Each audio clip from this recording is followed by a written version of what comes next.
What's going on, YouTube? All right, so we are going to be refinishing a guitar. This one is all chipped up and cracked. So this is going to be the method that I use, starting off by disassembling the guitar.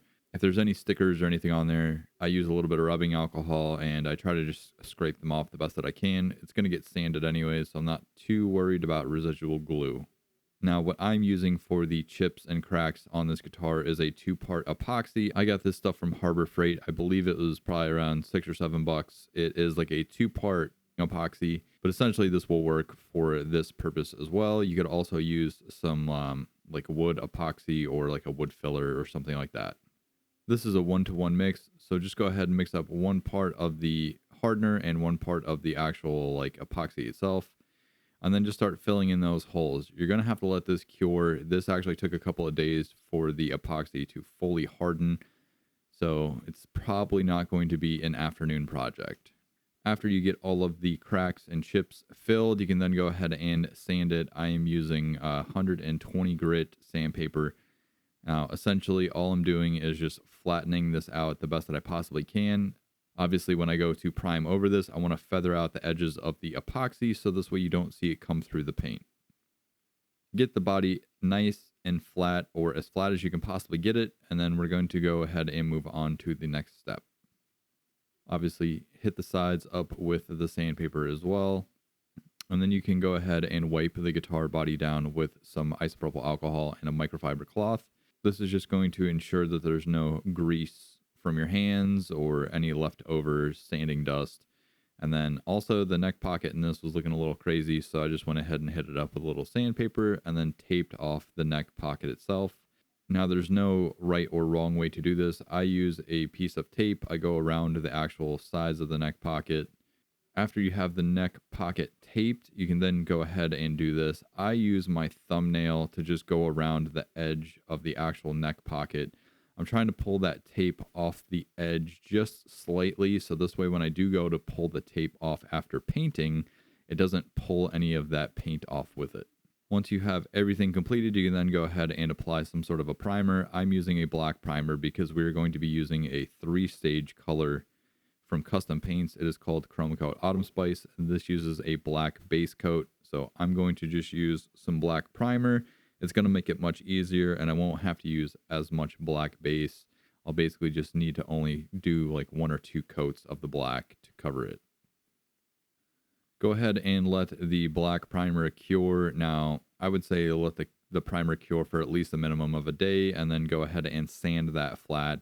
I believe I was using 600 grit at this point, just flattening it out, making sure everything's nice and smooth and level, because when we go to paint this, we want a nice flat and smooth surface. Once you're done sanding the body, you can then go ahead and use a little bit of isopropyl alcohol on a microfiber cloth, wipe it down just to get any of that sanding dust off, and then you can go ahead and move on to your black base coat. Again, you're only probably going to need a couple of coats of the black base just to make sure that there is a full coverage of black, because you obviously don't want anything popping out from underneath it. Once you've applied your couple of coats of black base coat, you can then go ahead and let that cure. Obviously, we're doing about 15 to 20 minutes in between each one of these coats. You can then go ahead and take your color. Now, if you're just doing a solid color at this point, you can go ahead and crack open clear coat and then start applying the clear. If you're just doing a solid color like black or red or blue, or if you're doing like a metallic or something, if you're just doing a single color, you can then go ahead and clear coat it from this point. Now we are applying the 3-stage pearl. Like I said, this is called Chroma Coat Autumn Spice. It flips from like a green to a magenta to like a coppery orange color. It's really pretty out in the sun. Apply light coats. Obviously, you don't want to make this run. And with pearls, generally, you want to make sure that you're applying a very smooth and even coat. Try to do sweeping passes and a lot further away from the body than you probably would with like a base color, because you don't want to have any tiger striping or runs in this. Once you have applied the number of coats that you want for the effect, if you are going with something like a 3-stage color, give it about 20 or so minutes in between each coat, and then you can go ahead and crack open your clear coat at this point. Like I mentioned, if you're just going to do a solid color like black, red, blue, green, whatever, or even a metallic, you can go ahead and clear coat it at that point. If you are doing something like this that is going to have a flip color to it, obviously give it about 20 or so minutes in between each coat. And then after the very last coat, you should wait probably somewhere around 30 to 45 minutes just to let the solvents gas off. Go ahead after that 45 or so minutes, grab your 2K clear coat, activate the aerosol can so the little gray cap on the bottom comes off. There's a little metal ring that gets threaded through the bottom of the 2K aerosol can. Go ahead and pull that tab all the way out and spin the can until it spins really free. I basically spin this probably about 5 to 10 times until I feel the can start to spin really free, because when you first activate it, it's kind of tight. After you have activated, go ahead and shake it up for a minimum of 2 or 3 minutes. Obviously, the very first coat of clear coat, just do a very light coat. I go around the edges first, and it just makes it a little bit easier, so this way I'm not overspraying the sides, especially when I do coats along the body itself. I would recommend using the entire can. Obviously, you want to get as much clear coat on here as possible because more than likely you're going to want to cut and buff this anyways.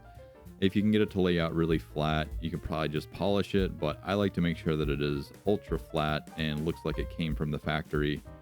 So go ahead and apply your coats of clear coat, and after a couple of weeks you can then go ahead, cut, buff it, and slap it all together. And this is what it looks like after it has cured. It looks pretty good. I really like this color. I think that this one does a justice for this guitar itself. It's a really pretty color. If you guys like this video, go ahead, give it a thumbs up, give it a like.